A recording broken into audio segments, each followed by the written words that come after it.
I think Sanjay Leela Bhansali has challenged the boundaries of Indian cinema through his attention to physical detail, strategic use of light and color, and demand for precise acting.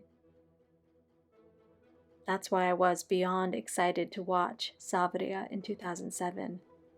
Let it not be a period story, but it has to have a timeless quality.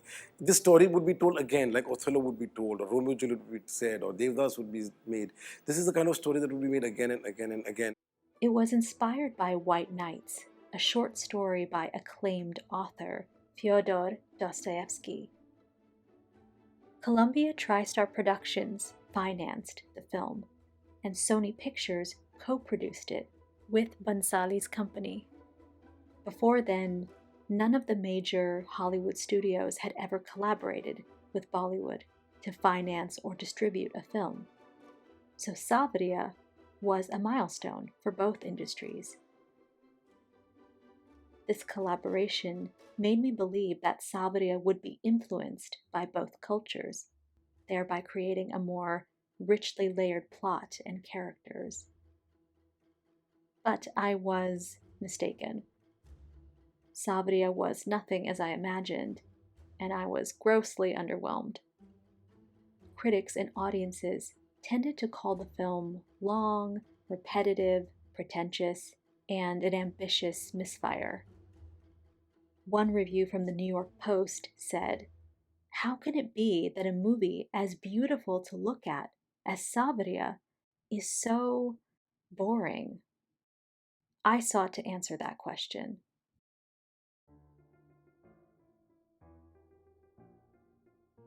Fyodor Dostoevsky was a prolific Russian writer, famous for writing about troubled, tortured men who struggle to find peace amid competing identities, voices, and desires. He was famous for his novels like Crime and Punishment and The Brothers Karamazov, both of which have been adapted into multiple films and stage productions. But he also wrote 17 short stories, such as White Nights, which is a portrait of a lonely, nameless young man living in St. Petersburg, who's reached a breaking point in his short life. He's miserable because he's never had a meaningful connection with anyone. He longs for love and friendship, but he's too timid to speak to anyone, let alone a girl.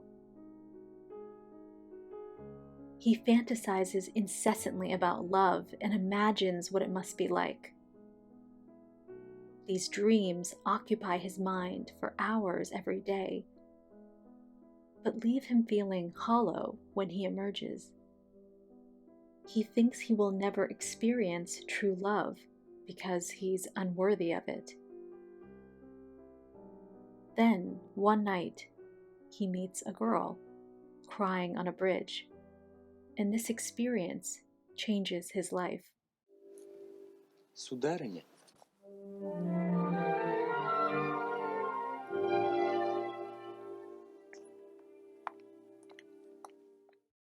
White Nights is a gorgeous short story. But Saawariya fails to capture even its basic essence. Why doesn't Saawariya evoke timeless romance like Bhansali wanted? I think a few things are at play. 1. The writing and acting are weak. 2. The production value amplifies these problems. The beauty of White Nights lies in the delicacy of its writing. There is virtually no plot.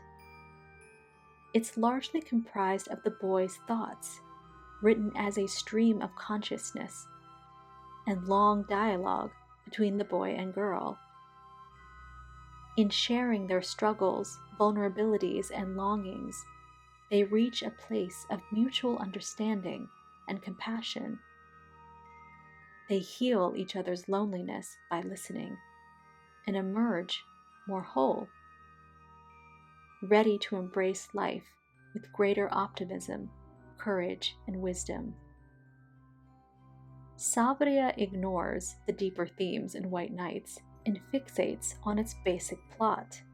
A lot of stories would be there within a woman waiting. You could write many stories on the woman waiting. That might be why Saawariya feels long and dull. The important passages have been omitted and replaced with trite dialogue. Kituk is a very strong opponent.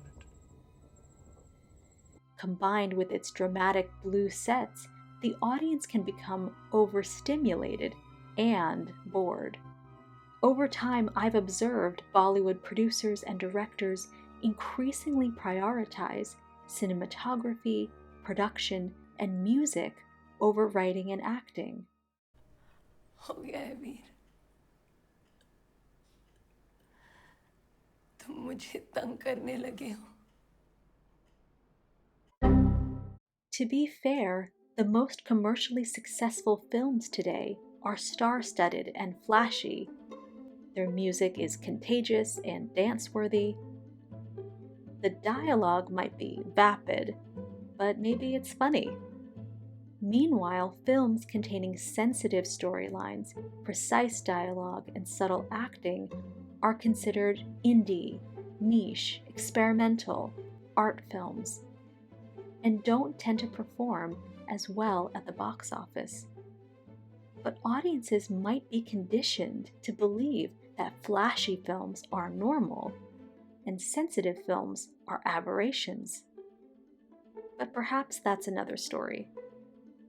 In the early 2000s, Ranbir and Sonam Kapoor were unknown. Bhansali might have believed he needed sufficient sparkle and allure to attract audiences. Love story set in a beautiful poetry way, It's like every frame should look like a painting, like a picture.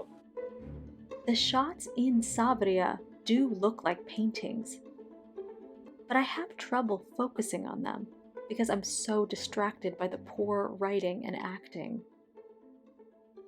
In The Danish Girl and Little Women, each shot also looks like a painting, but this beauty enhances the emotional intensity of their strong scripts and acting. Let me help, please. I need my husband. Can you get him? I need to talk to my husband. I need to hold my husband. God, just get him. The aesthetics match the writing and acting, which I think makes these films exceptional. Some researchers have suggested that Bhansali might have faced pressure from his American associates at Columbia and Sony Productions to prioritize production design and marketing over writing and acting. Of course, we don't know what actually happened, but it's an interesting theory. So let's discuss the writing in Saawariya even more.